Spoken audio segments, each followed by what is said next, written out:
शुरू करें जी। सभी गुरु भाई बहनों को प्रणाम है। आज काफ़ी दिनों बाद फेसबुक लाइव के माध्यम से साहब आप लोगों से बात करेंगे। बीच में थोड़ा लॉकडाउन, कोरोना का प्रभाव, उस कारण भी बात नहीं हो पाई। अभी साहब की तबीयत भी बहुत स्वस्थ नहीं है, पहले से कुछ ठीक है, लेकिन अस्वस्थता के बावजूद साहब ने अनुमति दी है कि आप लोगों से दो शब्द बात करेंगे। तो ध्यान से जो भी लोग जुड़ रहे वो सुनेंगे साहब की बातों को और लोगों तक भी इसको पहुंचाने का प्रयास करेंगे, क्योंकि काफ़ी दिनों बाद ये मौका मिला है साहब को लाइव सुनने का। कुछ प्रश्न आए हैं, जिज्ञासाएं आई हैं, साहब से हम लोग अनुरोध करेंगे उस पर कुछ जिज्ञासा का समाधान हो। और इसी के साथ मैं अनुमति चाहूँगा साहब से कि साहब की तरफ कैमरा घुमाया जाए। लाइए भाई।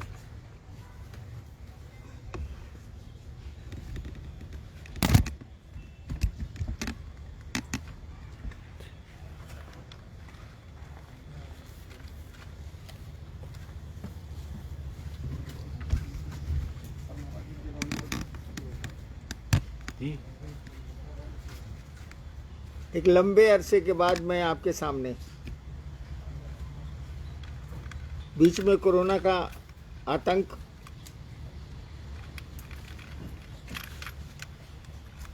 मन इस चिंता में पड़ा था कि पूरी दुनिया त्रस्त है,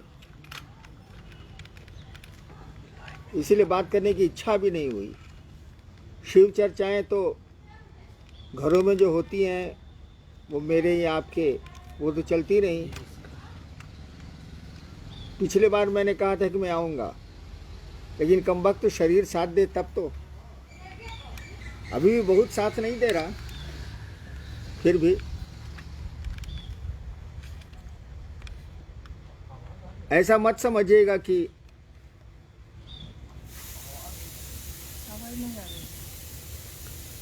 एकदम नहीं आ रही है।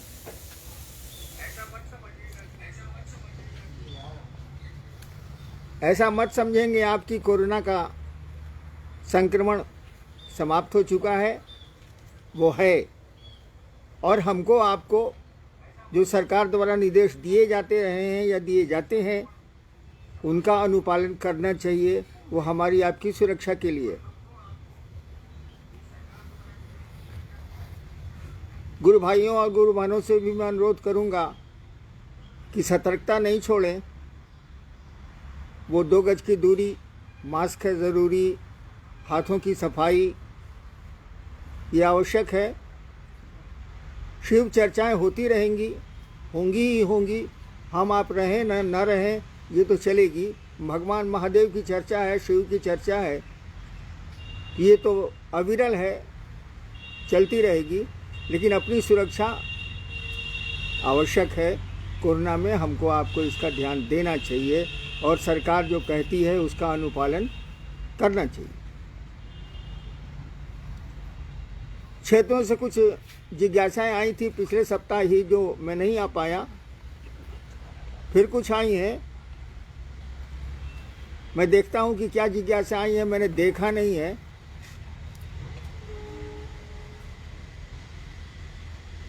क्या जिज्ञासा है, कोई पढ़िए भाई। आओ चले शिव की ओर। पेज नंबर 177 में साहब आपने लिखा है कि ऐसे में यदि प्रश्न होंगे तो चुंबक उत्तरगामी होगा, मेरे गुरु शिव होंगे। इस वाक्य का क्या अर्थ है? सोनी, झारखंड, भरतखंड, बिहार। भरतखंड का कौन स्टेट? बिहार। बिहार।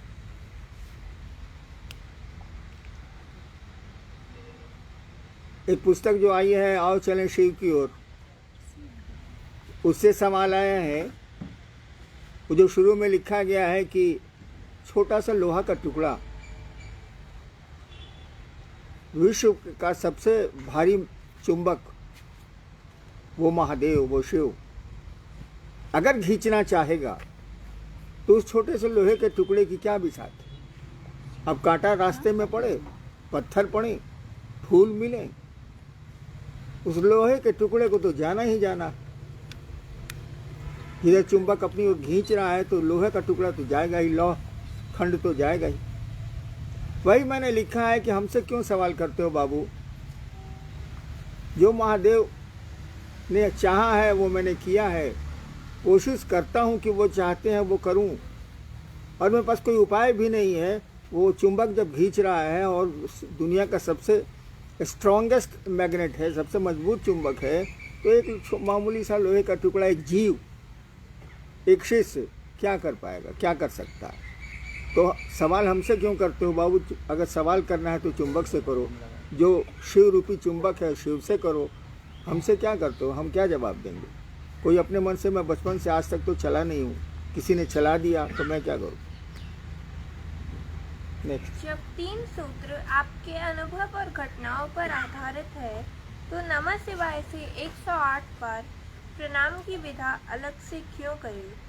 क्या स्वास्थ्य से प्रणाम और मानसिक नमन के परिणाम अलग अलग हैं? सवाल ही अटपटा है। जब 3 सूत्र आए हैं, मेरे द्वारा निरूपित हैं, तो उसी में ना तीसरा सूत्र है नमः शिवाय से अपने गुरु को प्रणाम करना। अलग से कहाँ है? ये जो सवाल है कि नमः शिवाय अलग से करना है, अलग से क्यों करना? उसी का खंड है, वो तीसरा सूत्र वही है। हाँ, आपका चर्चा करने को बहुत मन करता है, इसीलिए लगता है कि नमः शिवाय फालतू है, दया मांगना फालतू है। चर्चा करने में मन लगता है, उसमें मन की तुष्टि होती है, उसमें लगता है कि दूसरे बेवकूफ़ हैं, हम आप होशियार हैं, तभी ना हम समझा रहे। इसीलिए लगता है कि नमः शिवाय बेकार है, वो अलग से दिया हुआ। जी ना, वो तीनों सूत्रों में तीसरा सूत्र नमः शिवाय से अपने गुरु को प्रणाम करना है। और जो अपने गुरु को प्रणाम नहीं कर सकता वह शिव का शिष्य हो ही नहीं सकता। जो अपने पिता और माँ को प्रणाम नहीं कर सकता वह पुत्र कहलाने का अधिकार भारतीय संस्कारों में नहीं है उसको। और जहाँ तक मानसिक प्रणाम यानी माला पर प्रणाम जिसको आप कह रहे हैं, और श्वास पर प्रणाम, दोनों में थोड़ा अंतर है। माला पे अगर प्रणाम कर रहे हैं तो उसकी गिनती तय है, वो 108 बार ही होगा। माला 108 की दानों की होती है। श्वास पर गिनती नहीं है, वहाँ गिनती नहीं की जाती है। सांस आती है तो नमः जाता है, और सांस निकलती है तो शिवाय जाता है। और ये प्रणाम शिव गुरु को स्मरण करके किया जाता है। कहीं भी किया जा सकता है, खेत में भी काम करते किया जा सकता है, भोजन करते भी किया जा सकता है, नहाते भी किया जा सकता है, कहीं भी किया जा सकता है। लेकिन माला पे जब तो खेत में खुरपी चलाते नहीं हो सकता। नेक्स्ट। नमः शिवाय से प्रणाम करते समय महादेव की तस्वीर जिस पर ध्यान करते हैं वह गायब हो जाती है, तो भाव प्रणाम कैसे करें?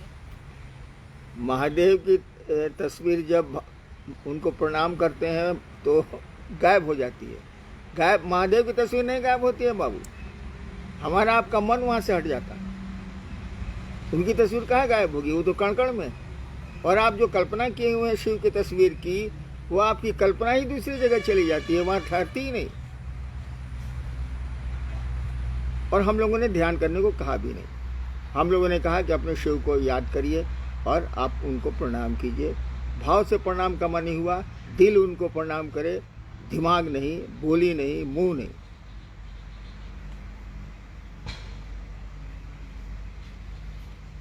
आपने शिव को गुरु माना है, इसको कहना शुरू किया, उसके पीछे आपका क्या प्रयोजन था?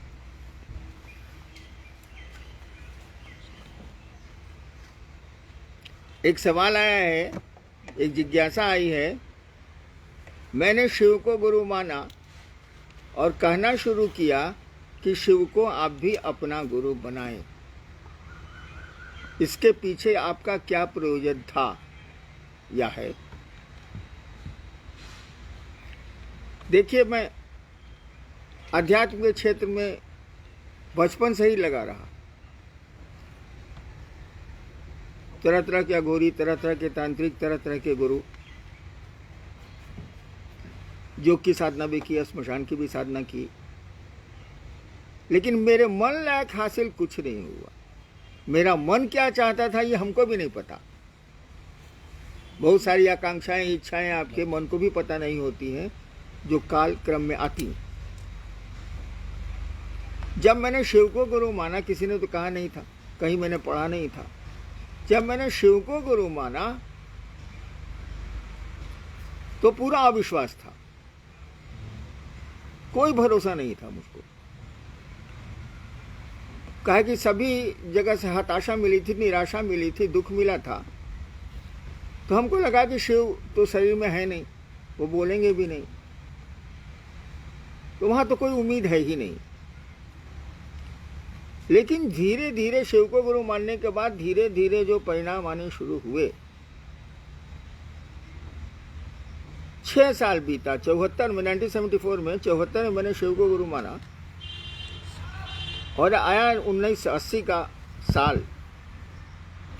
मैंने इक्का दुक्का लोगों को कहना शुरू किया। पहले तो कहना शुरू किया कि नमः शिवाय से करिए,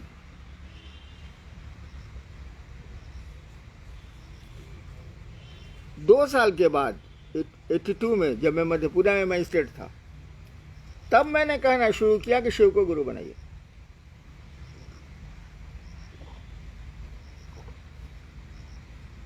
मैंने कहा कि शिव को गुरु बनाने की जरूरत नहीं, वो तो गुरु है, अपना गुरु बनाइए, यानी आप शिष्य बनिए। बड़ी कठिनाई हुई, बहुत परेशानियां हुई, लेकिन मैं बढ़ता गया। उन परेशानियों, उन तलखियों, उन व्यंग्य शब्दों के बावजूद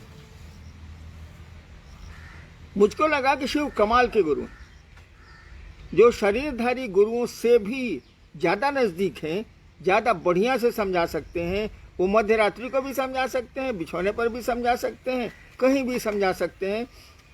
केवल आपको शिष्य बनने का भाव देना होगा। मुझको लगा कि ये कमाल के गुरु, क्यों नहीं लोगों के दिल में शिव को बसाया जाए। और उसी सिलसिले में अब तक मैं काम कर रहा हूं कि लोगों की धड़कनों में शिव बसे, वो गुरु बसे, ताकि उनका जीवन भी सुंदर हो जाए, सुखमय हो जाए, शिवमय हो जाए। उनकी भी इच्छाएं, आकांक्षाएं या उनका जो व्यवहार है वो थोड़ा शिव के अनुरूप लगे। ऐसा नहीं कि वो एकदम स्वार्थ में जी रहे हैं, किसी से कोई मतलब नहीं है, पड़ोसी बीमार है तब भी आप चैन से हैं, ये छूटे।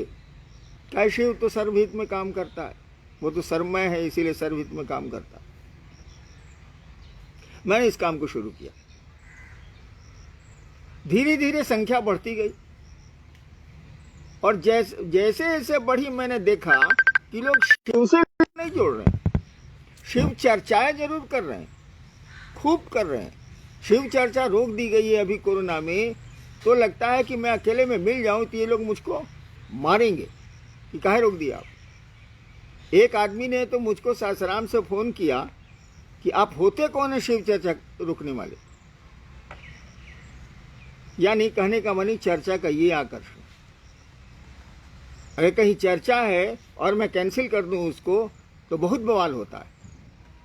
बहुत प्रिय मेरे लोग अब मुझको अप्रिय नजरों से देखते हैं। यानी चर्चा का आकर्षण बहुत है, क्या उससे सम्मान भी लोगों को मिलता है, सुविधा चाहे तो सुविधा भी मिलती है, अयासी चाहे तो भीड़ है तो पैसे भी मिलते हैं। और धीरे धीरे महादेव का महत्व घटने लगा, करीब करीब घट चुका है। कुछ ही लोग बचे हैं जो शिव से लोगों को जोड़ रहे हैं।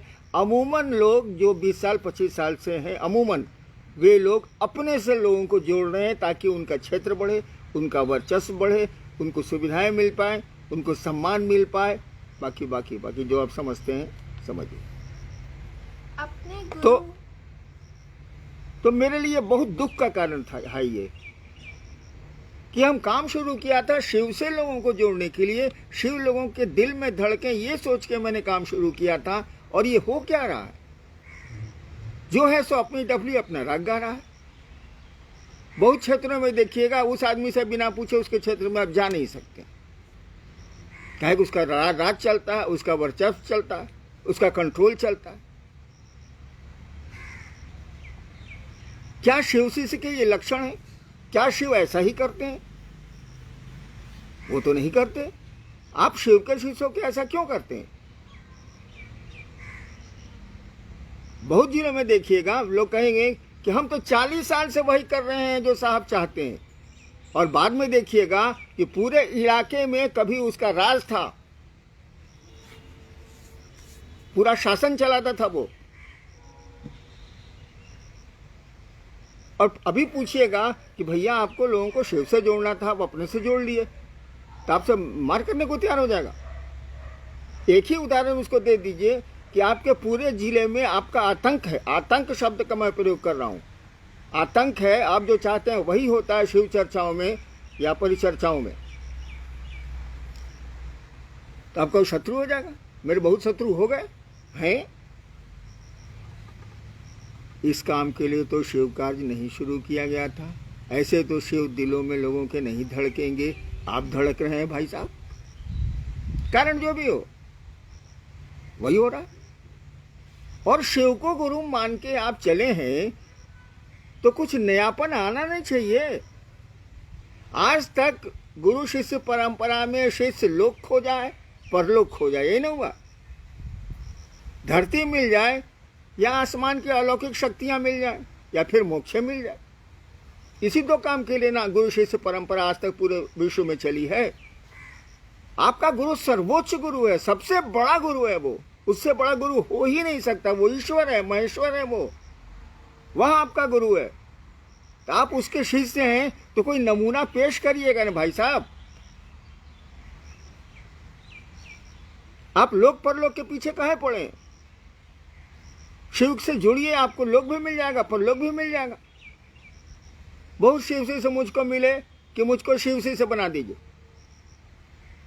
अभी मैं कैसे बना दूं? गुरु है शिव, शिष्य बनेंगे आप, मैं बीच में कहा हूं? लेकिन इसके पीछे उसकी मंशा क्या थी? वो सोचता क्या है? वो सोचता है कि शिव से बनेंगे, कुछ अलौकिक शक्तियां आएंगी और मेरा सम्मान बढ़ेगा। अभी तो 500-600 रुपया लोगों से लेते हैं, अब 5,000, 10,000, 20,000 लेंगे, यही मंशा है। तो लोग तो आपसे छूटा ही नहीं, ये धरती तो आपसे छूटी ही नहीं।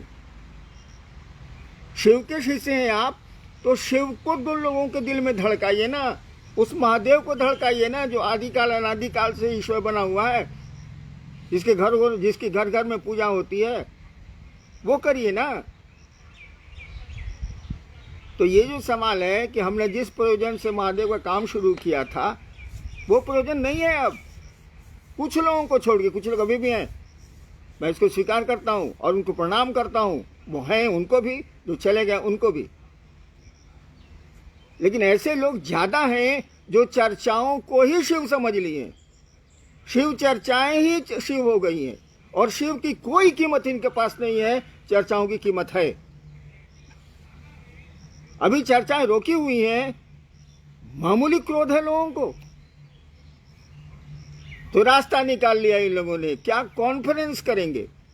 मुंबई पर जो कॉन्फ्रेंस होता है मुझको तो आता नहीं है।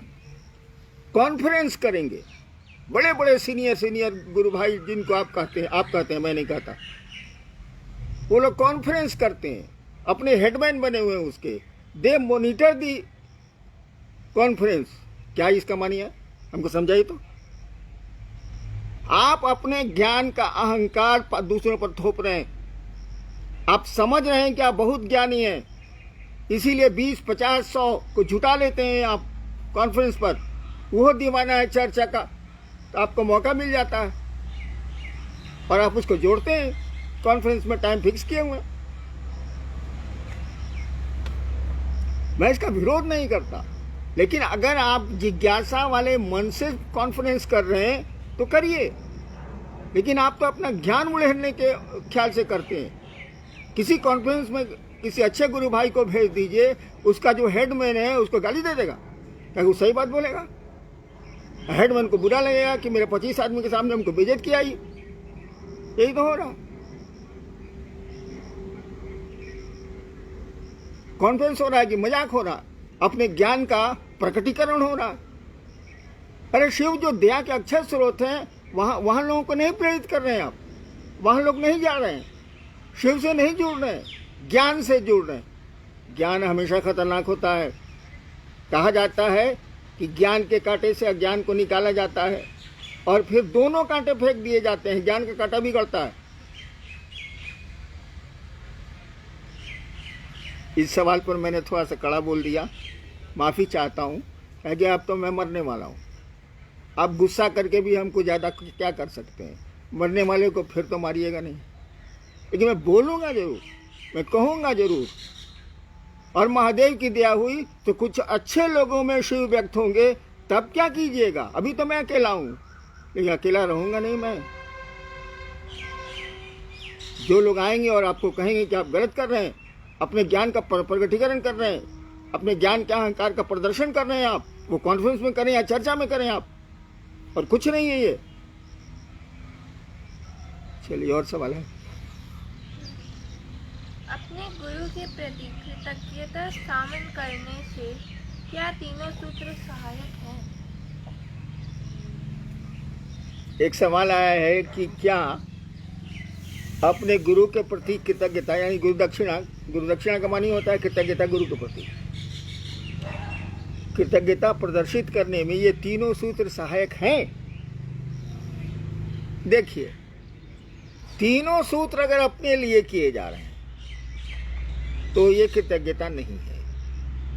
जैसे मैं कर रहा हूं, मेरा बच्चा बीमार है, गलत नहीं है, इसको गलत नहीं समझिएगा। मेरा परिवार में कोई आदमी अस्वस्थ है, मैं महादेव से दया मांग रहा हूं, ये गलत नहीं है, लेकिन ये कृतज्ञता नहीं है, यह व्यक्तिगत जरूरत है, इसीलिए मांगा जा रहा है। कुछ लोग तो जरूरत के लिए मांगते हैं गुरु से दया, कुछ लोग फुटानी के लिए मांगते हैं। तो फुटानी को तो काट दीजिए, उसका मैं विरोधी हूँ। जरूरत के लिए मांगते हैं, मैं इसका विरोधी नहीं हूँ। आदमी करेगा क्या? अगर अपने लिए मांगा जा रहा है, तीनों सूत्र किया जा रहा है, तो ये कृतज्ञता नहीं, ये गुरु दक्षिणा नहीं। अगर शिव के लिए तीनों सूत्र किए जा रहे हैं तो ये गुरु दक्षिणा। महादेव लोगों के दिलों में धड़के, महादेव की ऐसी दया हो कि लोगों के दिल में शिव बसे। क्या कि अभी शिव दिलों में बसे नहीं, हमारे आपके नहीं बसे हैं, तो बेचारी जनता क्या करेगी? वो दिलों में बसे, तब ये गुरु दक्षिणा, तब ये कृतज्ञता है। अगर शिव के लिए आप तीनों सूत्र कर रहे हैं, उनके लिए दया मांग रहे हैं, यानी आप भी शिव से जुड़िएगा, दूसरों को जोड़िएगा, उनके लिए कर रहे हैं। शिव से कोई जुड़ेगा तो शिव के लिए जुड़ेगा। गुरु चर्चा कर रहे हैं, इसीलिए कोई शिव से जुड़े। नमः शिवाय कर रहे हैं कि गुरु को प्रणाम हो, आप पर दया मिले, सब पर दया मिले, और लोग शिव से जुड़े, शिव से जुड़े। शिव के लिए अगर तीनों सूत्र हो रहे हैं, ये कृतज्ञता, ये गुरु दक्षिणा है। लेकिन जब तक लोक के लिए और परलोक के लिए तीनों सूत्र किए जा रहे हैं, आध्यात्मिक शक्तियां मिल जाए, मुझको मोक्ष मिल जाए, अर्थ धर्म काम मोक्ष मिल जाए, अगर तीनों इसके लिए अगर शिव चर्चाएं हो रही हैं, लोक और परलोक के लिए अगर हो रही हैं, तो वो कृतज्ञता नहीं है। अगर शिव के लिए हो रही है, उस महादेव के लिए हो रही है, तो ये कृतज्ञता है। लोक परलोक के लिए अगर की जा रही है शिव चर्चाएं, तो ये तीनों सूत्र, तो ये कृतज्ञता नहीं है, ये गुरु दक्षिणा नहीं। खत्म खत्म। बोलिए बोलिए। तीन सूत्र गुरु दया से उपलब्धि की विधि है, कैसे? तीन सूत्र जो हैं वो गुरु दया से ही वो उपलब्धि की विधि है। गुरु दया नहीं रहेगी तो उपलब्धि की विधि नहीं है। तीनों सूत्र गुरु दया से उपलब्धि की विधि है। यानी अगर तीनों सूत्र से आप उपलब्ध करना चाहते हैं, शिव की ओर, शिव की अध्यात्म में आगे बढ़ना चाहते हैं, तो इसके लिए तीनों सूत्र में गुरु की दया अपरिहार्य है, अनिवार्य है। बिना गुरु की दया के नहीं होगा, और आज तक नहीं हुआ, और आज तक नहीं हुआ। हमेशा ये ज्ञान रखिए कि आपने शिव को गुरु माना है, उससे बड़ा गुरु नहीं होता है। वो सर्वोच्च गुरु है, वो महेश्वर है। वो इतने ताकतवर गुरु के यहाँ जाके दांत खटाखट क्यों कर रहे हैं? उसकी दया के भरोसे रही ना, वो कर देगा। हम लोग उसकी दया के भरोसे नहीं है, हम लोग के जेब में 100 रुपया रहता है तो मिजाज बना रहता है, 100 रुपया निकल गया तो रोने लगते हैं और चोरी करने की मानसिकता में आ जाते हैं। मेहनत तो करने आता नहीं, हम लोग को मेहनत करे कमा नहीं सकते। तो तीनों सूत्र में गुरु की दया ही उपलब्धि का कारण है, उपलब्धि की विधि है। तीनों सूत्र गुरु की दया के अभाव में हो रहे हैं, कोई मानी नहीं है। आप झूठ मूठ तीनों सूत्र कर रहे हैं। सभी शिष्य पूछ रहे हैं कि आपकी तबीयत कैसी है। सभी पूछ रहे हैं मेरी तबीयत कैसी है। कितनी बार कहूं मैं, हमेशा कहता रहा हूं कि मैं बचपन से मेरे पिता के पास गाड़ी थी, वो पुरानी जीप थी, वो पुरानी कार थी अंग्रेजों की छोड़ी हुई, और हम लोग उसमें रोज उसमें रिपेयर करते थे और रोज चलते थे। बच्चे थे लेकिन हम लोग रोज रिपेयर करते थे। कभी सेल्फ बना रहे हैं, कभी सिग्नल बना रहे हैं, कभी हेडलाइट बना रहे हैं, कभी कार्बोरेटर खोल रहे हैं, कभी एसी पंप खोल रहे हैं, कभी साइलेंसर छला अलग हो गया तो इसको जोड़ रहे हैं। रोज बनाते थे और उससे काम लायक चल लेते थे हम लोग। कभी टंकी में छेद हो जाए। एक बार जमुई से मैं जा रहा था धनबाद, टंकी में सारा पत्थर लग गया, रास्ते भर अब टंकी में पेट्रोल चूक गया, और उस समय पेट्रोल पंप भी थे 100 किलोमीटर पर, भारी फेरा हुआ। तो पुरान गाड़ी है बाबू, अब इधर कसते हैं तो उधर खुल जाता है, उधर कसते हैं तो इधर खुल जाता है। वो कहा नहीं था एक बार कि हॉर्न गाड़ी का बजना चाहिए, साला बजबे नहीं करता है। गाड़ियाँ कहती है हट नत चिप देव, हट नत चिप देव, गाड़ियाँ बोलती है साली, हॉर्न को जरूरत नहीं बोलने का। यही पुरान गाड़ी का मेरा हाल है। हाल क्या पूछते हो यार, पका आम हवा का हल्का झोंका और वो जमीन पे। चलो सबको प्रणाम।